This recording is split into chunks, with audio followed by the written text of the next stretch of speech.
Welcome to the Word Weaver podcast, a literary place in cyberspace where I share tangible tips, tricks, and words of wisdom to help you achieve your dream of writing a book. I'm your host, Louise Johnson, a writer and the author of Behind the Red Door. Let's dive into today's chapter.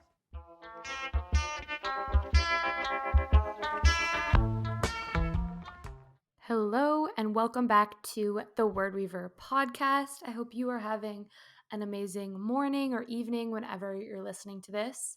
On today's chapter, I just want to talk about 3 things that have changed my writing life for the better lately. And this is not an all-encompassing list. There are obviously so many other little things that I have not included in my writing life that I just wanted to share with you in case it inspires you to try one or all of these things. So the very first thing that I've incorporated and that has been helpful in my writing routine lately is starting to use a Kanban board or a Kanban board, Kanban. A Kanban board is basically a project management organizational tool.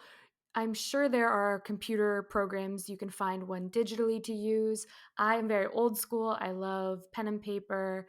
I like tangible things I can see, feel, and touch and move around. So I have just this little whiteboard that I got off of Amazon, and I divided it into 3 sections, 3 vertical columns. Again, there are many different ways to organize a Kanban board. You can make it more elaborate, more complex. I like to keep it super simple. I find that keeping it really streamlined, straightforward, and easy to use and easy to look at visually makes me more inclined to use it. If it's too complex, there's too many columns, I just kind of abandon it and it's not a productive tool for me. Basically, it's just a way to help you visualize your work in progress. And people use this typically in corporations, but I love using it for my writing projects and I found it really, really helpful. So maybe it's something that you want to incorporate yourself. And again, if you're not a pen and paper type person, you prefer to keep paper piles or things on your wall to a minimum, you can definitely do this online. You could use Trello, you could use Excel spreadsheet. And how I use the Kanban board for my writing projects is first, I just do a brain dump of every single step it takes from beginning to end for a manuscript for a new novel. And that is everything from writing character arcs, the story premise, writing the outline, taping the outline to the wall, any research or books that I need to write. I just dump every single thing down onto a piece of paper, and then I get little sticky notes and I write each one of these steps onto its own individual sticky. That way, I break down this monstrous task and project of outlining and drafting a brand new novel into these little baby bite-sized steps. I'll also include like a 1,000 word count target, 5,000, 10,000, all the way up until 80,000 words. Each of those targets gets their own sticky as well. This also includes a sticky note for emailing it to my agent, sending it to my editor. Whatever is encompassed in that project, I put it in the far left column of my Kanban board. Top of these 3 columns on your board, I have to do, doing or in progress, and done. Super simple. And I get to take each sticky once it's in progress. If it's something I'm currently working on, it goes in the middle column. And then once it's done, it is such a satisfactory feeling to move it over to that done pile. And it's a visual way to see how much progress I have already made on my book, even if that is just researching, reading a book related to the topic. It is buying new pens, buying a new notebook, writing my story premise, outlining Act 1, outlining Act 2, outlining Act 3, and then getting to the actual drafting and hitting those word count targets. It is an amazing visual tool. As an aside, I have also started using it in my personal life for the podcast, for YouTube, for freelance articles, and then just other personal tasks that I need to get done. And it's been a really great way to break up my year in quarters. So I'll use a Kanban board for each quarter. We're just about to head into Q4. So I'll be revising that Kanban board with everything that I want to get done in October, November, and December by Christmas.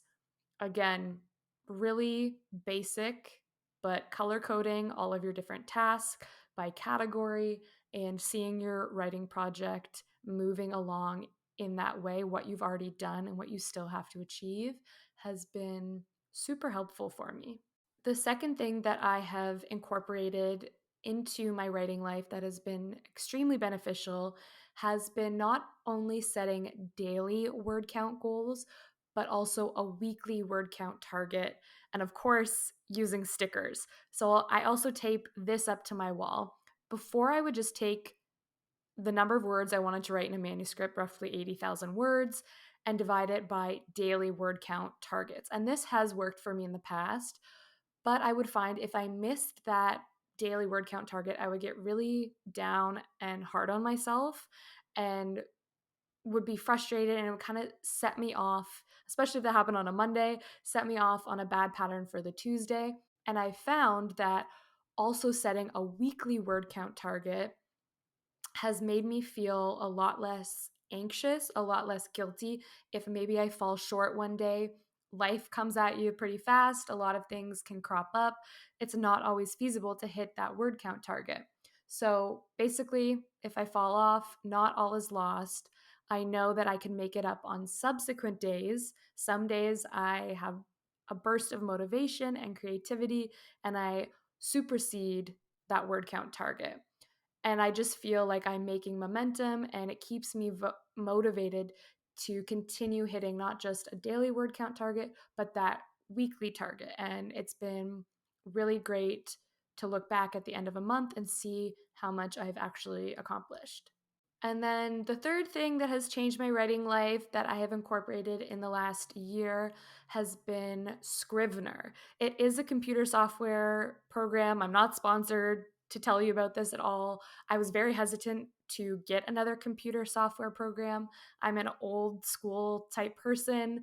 If it's not pen and paper, I love regular Microsoft Word, but it's been a huge game changer. I'm so happy I took the leap and got Scrivener. It is a dream.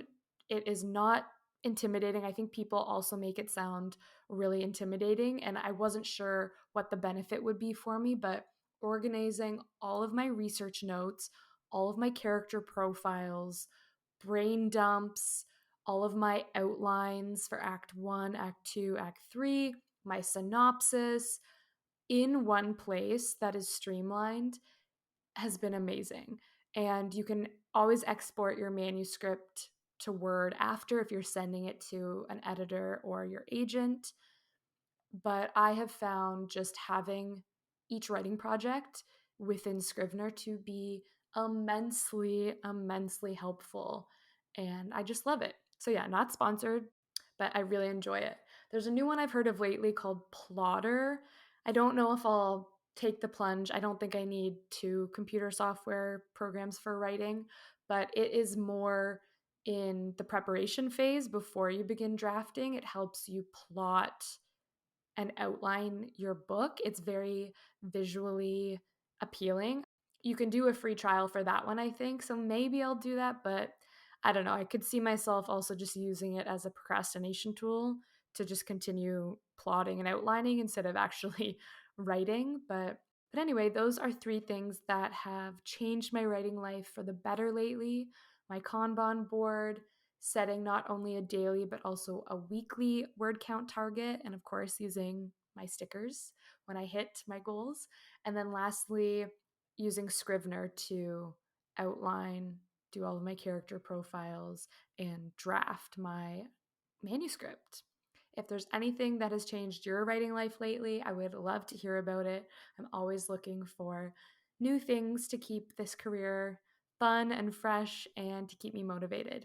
So I hope you have a great rest of your day, rest of your night, and I will see you in the next episode. As always, you can find the show notes at louiseclairejohnson.com/podcast. You can find us on Instagram at WordWeaver Podcast. Until next time.